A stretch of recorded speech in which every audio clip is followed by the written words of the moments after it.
네, 앞서 보신 것처럼 강릉 지역 극한 가뭄 소식과 관련해 원인과 대책 무엇인지 맹소영 기상 칼럼니스트와 함께 자세히 짚어보도록 하겠습니다. 안녕하세요. 안녕하세요. 네, 강릉 지역 굉장히 극심한 가뭄을 겪고 있는데 사상 첫 자연재난 사태가 선포가 됐습니다.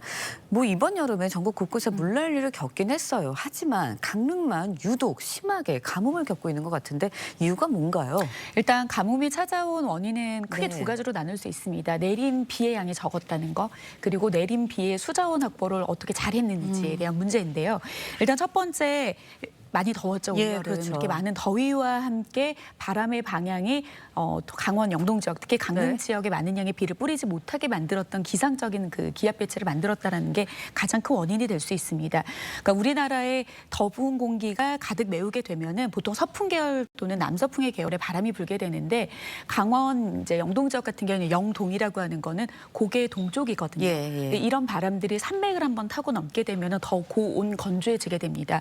그래서 폭염이 지속이 됐는데 폭염이 지속될 경우에는 이 증발산량이라고 해서 이 토양과 같이 이 물체가 가지고 있는 증발열들이 굉장히 많아지게 됩니다. 그렇기 때문에 더 가물 수밖에 없고요. 그리고 올 여름 같은 경우에는 말씀을 해주신 것처럼 비도 많이 내렸는데 비구름이 대부분 이 고개의 서쪽 지역에 만들어졌는데 보통 비구름은 산맥을 만나게 되면 강하게 발달을 합니다. 네. 하지만 그 산을 타고 넘지 못하기 때문에 주로 강원 영서 내륙 산간 지역에 많은 양의 비를 뿌렸기 때문에 수분이 다 털린 비구름이 넘어오고 나서는 강원 영동 지역은 비가 내릴 수밖에 없는 거죠.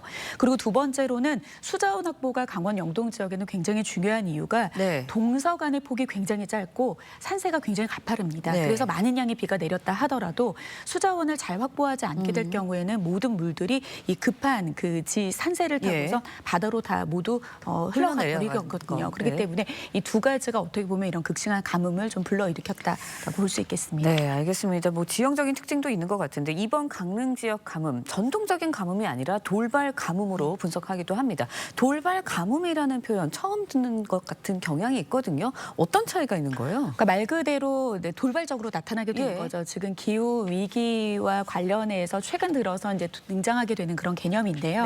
짧은 기간에 갑작스럽게 찾아오는 그런 이제 가뭄을 말하게 되는데 보통 일반적인 가뭄은 수개월에서 수년에 걸쳐서 지속적으로 이렇게 나타나게 됩니다. 그런데 돌발 가뭄 같은 경우에는 수주에서 수개월 동안 나타나게 되는데 강수량이 조금만 부족한 상황 그리고 여기에 강한 폭염과 건조한 날씨가 이어지게 될 경우에는 토양 수분이 빠르게 증발하기 때문에 단기간에 물 부족 현상이 나타날 수밖에 없는 게 앞서 말씀드린 원인과 같이 지금 강릉 지역에 딱 맞아 떨어지는 그런 상황인데 보통 지구 온도가 한 1도 정도 올라가게 되면 대기 중에 품을 수 있는 양의 수증기량이 7% 정도 늘어나는데 과거에 비해서 10% 정도 늘어났습니다. 그러니까 폭우의 입장에서는 비구름의 연료가 되는 수증기량이 많아졌지만 반대로 폭염과 가뭄의 상태에서는 이 수증기를 머금을 수 있는 성능이 많아졌기 때문에 토양의 수분 증발률이 그만큼 10% 늘어나서 가뭄을 더 심각하게 만들 수밖에 없는 거죠. 네, 그런데요. 지형적인 이야기도 해주셨지만 같은 동해안 도시인데 강릉은 최악의 가뭄 겪고 있는데 또 속초에서는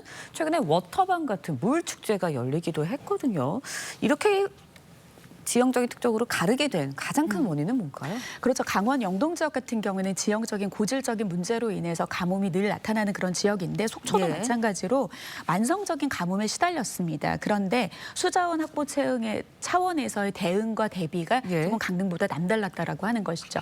2018년에 가뭄을 계기로 해서 속초 같은 경우에는 엄청난 인프라 확보에 투자를 했습니다. 그래서 이듬해인 2019년에는 280억 원을 들여서 지하댐 건설을 추진을 했고요. 3년 뒤인 2021년에 완공을 했습니다. 그러니까 결국에 지하댐이라고 하는 것은 바다로 흘러 들어가는 그런 지하수를 저장해서 가둬둬서 물이 부족할 때 사용할 수 있는 건데 속초시의 시민이 8만여 명이에요. 그런데 이 저장할 수 있는 물의 양이 63만 톤에 달하니까 비가 내리지 않더라도 3개월 동안 속초 시민들이 그 저장 그 고에 마련되어 있는 물로 충분히 이용할 수 있다라고 하는 거고요. 그리고 또 새로운 물구멍을 만드는 것도 대책이 될 수 있습니다. 그러니까 일종의 우물을 뚫은 거죠. 지하수층을 탐사해서 15곳에 우물을 뚫었고 그리고 낡은 상수로를 교체해서 새늘물을 막는 것도 노력을 했습니다.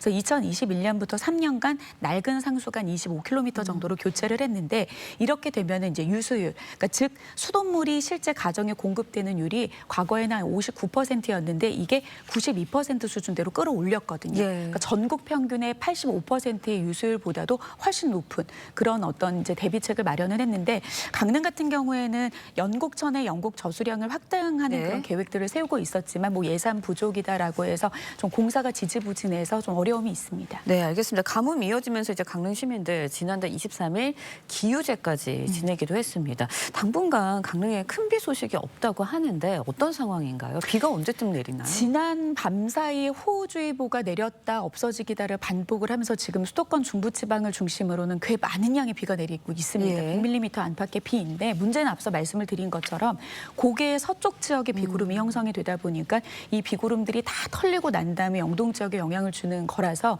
지금 일부 지역은 100mm 이상의 비가 내일까지 예고가 되고 있지만 네. 강원 영동 지역은 안타깝게도 5mm 미만 수준에 그치고 있습니다. 주말에도 전국에 비 예보가 있기는 합니다만 네. 마찬가지로 영동 지역은 피해갑니다. 그러니까 그 말은 즉 향후 열흘 동안의 비 예보가 거의 없는 상황이기 때문에 지금 뭐 급기야는 뭐 네. 단수까지 될 수 있을 가능성이 굉장히 높지만 많은 대책들을 정부 차원에서도 하고 있기 때문에 계속해서 좀 가뭄에 대한 상황을 지켜보고 대책을 좀 마련해야 되는 상황입니다. 네, 그런데 이제 가뭄이 강릉뿐만 아니라 다른 지역에서도 우려되는 곳들이 좀 있다고 해요. 어떤 지역들이 좀 우려가 되고 있나요? 지금 강원도 대부분 지역, 특히 뭐 전국 34개 다목댐, 다목적 그리고 수영댐 중에서도 안동댐이나 임압댐 같은 경우에도 가뭄 단계가 관심 단계에서 곧 주의 단계로 격상될 가능성이 굉장히 높습니다. 그러니까 이번 여름 같은 경우에는 집중호우에 대한 피해도 많기는 했지만 전체적인 지역과 기간을 좀 늘렸을 때 보면은 비가 많이 오기는 했지만 골고루 적당히 내려준 형태가 아니기 때문에 7월 강수량만 따졌을 때도 평년치 한 80% 살짝 넘는 수치거든요. 그렇기 때문에 지금 일부 지역으로도 광동댐 같은 경우에도 강원 삼척이라든지 정선, 태백에 용수를 공급하는 곳인데 그 가뭄이 일어날 가능성이 높습니다. 왜냐하면 네. 평년 이맘때 30% 정도 수준의 누적 강수량을 보이고 있는 상황이거든요.